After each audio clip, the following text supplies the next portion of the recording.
Good evening, Jacksonville Middle School graduates. That's not how I talk. That's why somebody laughed. I wanted to try that. It sounded pretty good when I heard it at the high school. But, as you know, I am Mrs. Victoria Stevenson. Some of you may remember me from Powell Elementary.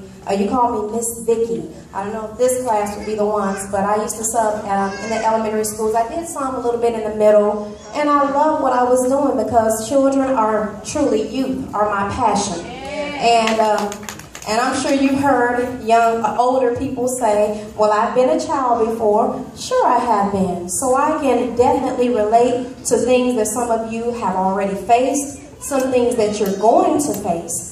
But you know what? There are going to be choices and future decisions that you all need to make. Now, you've made it this far. You've made it this far for a purpose. You've made it this far because you had help. And you know what? Nothing that you do, you will do on your own, especially at such a young age. You're going to have help.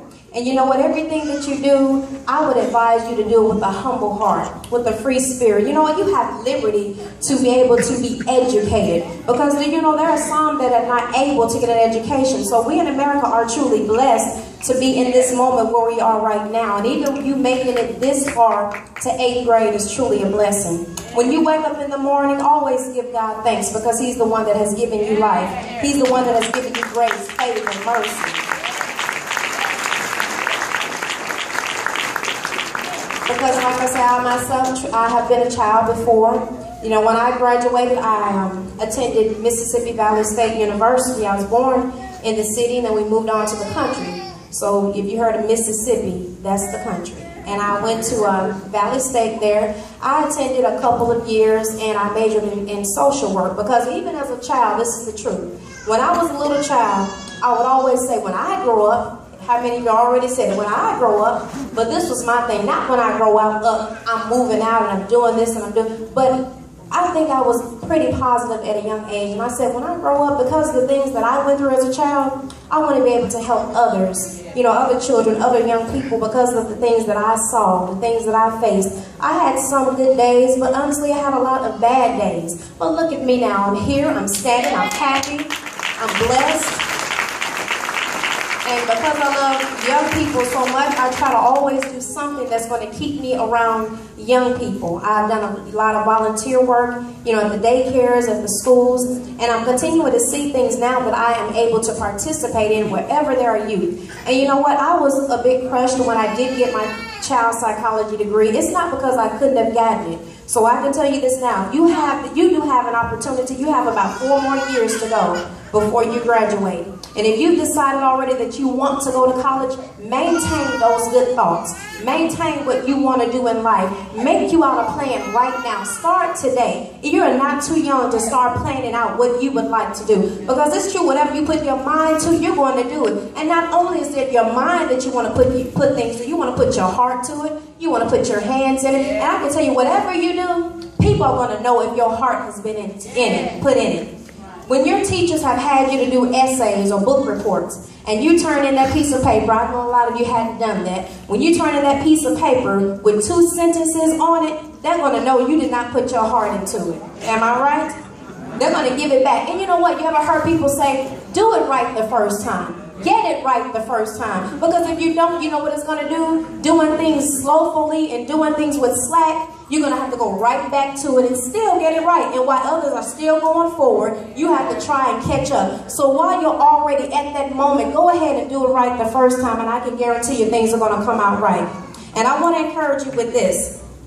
We know a lot of people make mistakes. You probably have some thoughts. Some of you, I'm sure, have thoughts running across your minds right now of what you could have done, what you should have done. You are now in 8th grade. You are now about to go to 9th grade. Don't worry about what you should have done, because this is the moment right now to say, this is what I'm going to do. Henceforth, now, forevermore, I'm going to make the best out of myself. And because I know that I can do anything but fail. You would not fail if you succeed. It makes a lot of sense. Think about it. You would not fail if you succeed. It makes a lot of sense, I promise you.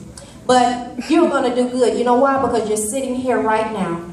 And you know what? Not only that, when I talked about thanking God when you get up in the morning, whoever you are living with, whoever is your guardian, whether it be your parents, your mother, your father, you may have an older sibling that's raising you, show some appreciation to them also. Thank them for letting you eat up all the cornflakes and all the milk, all the peanut butter and all the jelly. Thank them for that. Running the TV all night long. Yeah, that's right. Thank them for that. Yeah, you did. Yeah, you did.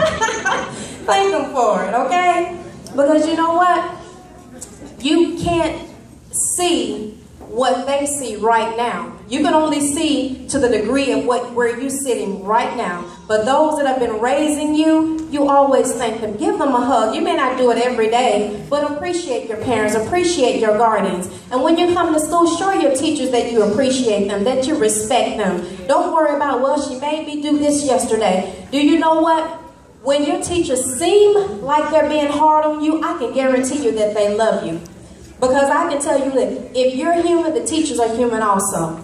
They have to deal with a lot of different things in their lives also. But they take out their time. And I want to tell you something, because I heard this once before say, well, the teachers are getting paid to be a teacher. But you know what? I know that a lot of people do things because they love to do. When I was a substitute teacher, I loved it. I loved it.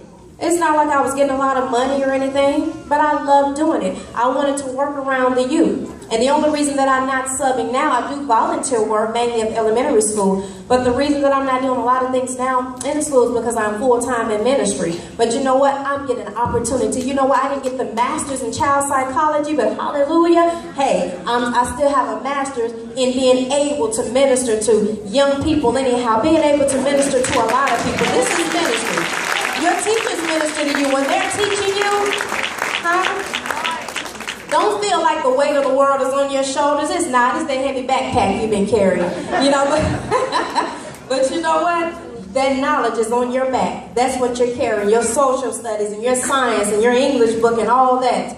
You are carrying knowledge on your back. Put it in your mind. Put it in your heart. And watch where it's going to take you. You are doing really good to have come this far. And I can tell you, don't get this far and then decide to give up. There are things you need to do, and let me encourage you about the summer. Over the summer, some of you probably already got it planned out. That's good. But just to help some of you that may not have thought about it, don't use summertime as just fun time. There's nothing wrong with fun, but let me tell you this. Continue to read. Continue. You know what reading and studying does? It enhances the brain. Huh? It works the brain cells. Do something that's going to make you think. Something that's going to make you do problem solving. I promise you, it's good exercise for the brain. Yes, have fun, but let it be good, clean fun. Don't just sit back right now this summer and cross your legs, because you know what, like I said, you have 4 more years ahead of you. You have things to do. And you know what? Greatness is sitting in this place right now. This is a wonderful and awesome generation right here, right now. You are blessed. I have written out some things, but hey, it's good that I just went ahead and freestyle. You know what that is? But before I go, I do want to say this.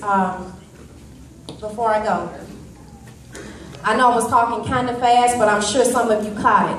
You just look smart. You look like you caught it. Man, that's awesome. Give them another hand right here. Doing good. My son is sitting out there, Brandon. I'm proud of him, and you know what? We're proud of you. We're proud of you as a whole. You all are doing good, and I want you to keep up the good work. I want you to be encouraged. And you know what? Not only are you people motivating you, but you yourselves are going to be motivators. You're probably already motivating someone. You probably have young